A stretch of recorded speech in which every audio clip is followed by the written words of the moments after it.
Cricket प्रेमियों को कल फाइनल में मिली अप्रत्याशित हार।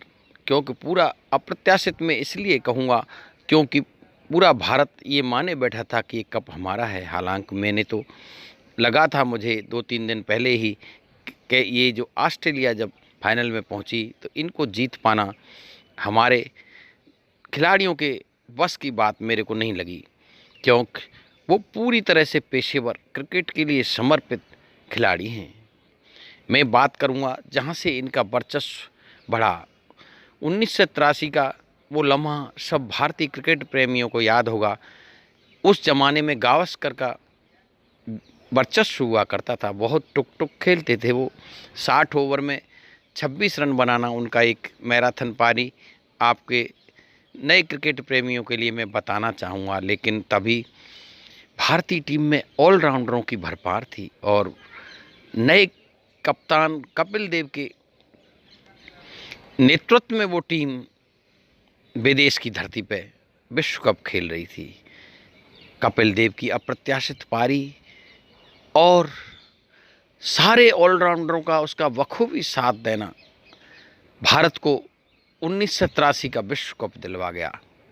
1983 के बाद भारत के अरमान आसमान पे थे। कपिल देव भी पूरे फॉर्म में थे।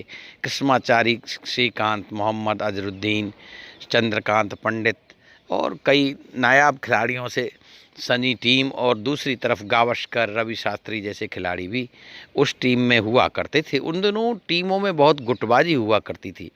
एक बड़े खिलाड़ी, सीनियर खिलाड़ी का अपने से जूनियर की कप्तानशिप में खेलना बड़ा अचरज की बात थी। विशेषकर गावस्कर के लिए एक आध बार तो ये इस तरह उजागर हुआ कि गावस्कर ने उस एक मैच के लिए दिल्ली में कपिल देव को निकाल ही दिया। जो उसकी रिकॉर्ड, जो लगातार खेलने का रिकॉर्ड था, वो टूट गया।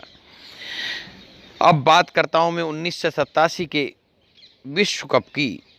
भारत और पाकिस्तान में ये संयुक्त रूप से आयोजित हुआ और लगातार दोनों टीमें सेमीफाइनल में पहुंच गईं। कुछ मैच पाकिस्तान में हुए, कुछ भारत में हुए। भारत का सेमीफाइनल इंग्लैंड से था और पाकिस्तान का ऑस्ट्रेलिया से।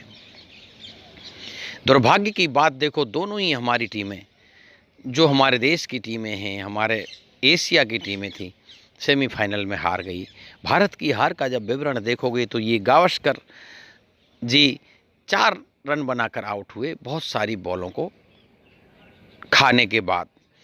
फिर रवि शास्त्री आए तो उन रवि शास्त्री ने भी बहुत टाइम लिया और रन बनाए 20 यहाँ से भी हम इस सेमीफाइनल को जीतने की तरफ ही बढ़ रहे थे। कृष्णाचारी, श्रीकांत जो इलेक्ट्रिकल इंजीनियर हैं और बिजली की गति से ही गेंदों पर टूटा करते, उन्होंने अच्छी पारी खेली। मोहम्मद अजरुद्दीन अच्छे खेले। कई लोगों ने अच्छा खेल के सेमीफाइनल की जो मैच चल रहा था, हम जीत की ओर अग्रसर थे। तभी अप्रत्याशित रूप से 30 रन पर खेल रहे कपिल देव का विकेट गिरता है और भारतीय टीम हार जाती है।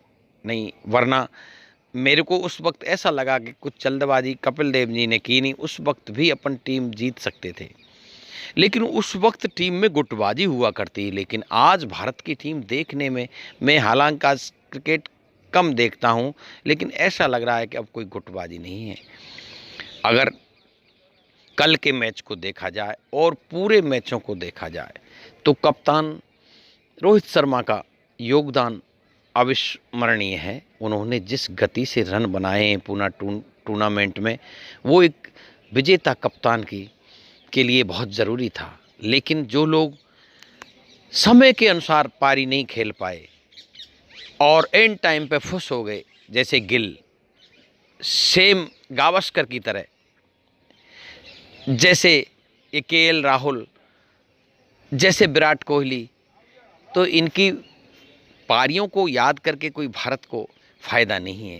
पारी तो रोहित जैसी होनी चाहिए, जिसमें 3 छक्के, कितने चौके, एवरेज 20-25 बॉलों में 40-45 रन। ये होती है जीत वाली कल्पना जो 1983 की टीम में थी। जो भी आता 20-25 रन ठोकता और चला जाता। ऐसे करके अपन अच्छा स्कोर बनाते, एकजुट होकर खेलते। लेकिन ये इस तरह की पारी खेलना भी एक तरह से अपना व्यक्तिगत रिकॉर्ड भले ही बने, लेकिन ये अच्छी नहीं है देश के लिए। सूर्य कुमार यादव के ऊपर लोग उंगली उठा रहे हैं। जब आप उस खिलाड़ी को सही टाइम पे सही उस पर नहीं भेजोगे तो वो खिलाड़ी क्या करेंगे। ये बहुत बड़ी अपनी हार का कारण है। दूसरी बात, ऑस्ट्रेलिया की टीम तो वाकई में उस दिन 1987 के विश्व कप में पाकिस्तान को सेमीफाइनल में हराने के बाद उसी बार 87 में इन्होंने कप जीता। उसके बाद वो कप जीतते ही आ रहे हैं। कभी दुर्भाग्य से वो हार गए एक आध दो बार, लेकिन उन्होंने बराबर फाइनल खेला है और उनके कभी भी कदम विजेताओं की तरह रहते हैं, बिल्कुल सधे हुए, न कोई डर न भय न संकोच। जब तक टीम डर भय संकोच और गति के साथ ताल मिलाना नहीं सीखेगी तब तक क्रिकेट प्रेमियों को कोई भी उपहार दे दे ऐसा नहीं लगता।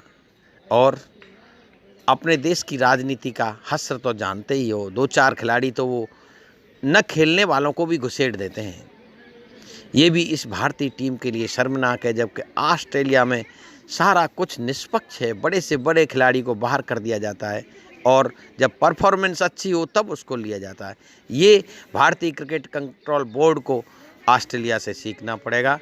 विजेता टीम को मैं बधाई देता हूँ और भारत की टीम को भी सोचने समझने की ज़रूरत है, हम कहाँ कम थे, क्यों हो गए। एक तो हमारे देश का जनमानस एक पारी खेलने के बाद एक खिलाड़ी को आसमान पर उठा लेता है। अरे रिकॉर्ड बनाना कोई बड़ी बात नहीं, लेकिन देश के लिए खेलना एक बड़ी बात होती है। देश के लिए खेलना एक बड़ी बात होती है। इस पूरे टूर्नामेंट में रोहित शर्मा देश के लिए खेले हैं, ऐसा मेरा मानना है। इसलिए दुख भी सबसे ज़्यादा उन्हें हुआ है, वो ही रोए हैं। भारतीय क्रिकेट ऊंचाइयों पर पहुंचे, ऐसी कामना के लिए जय हिंद जय भारत।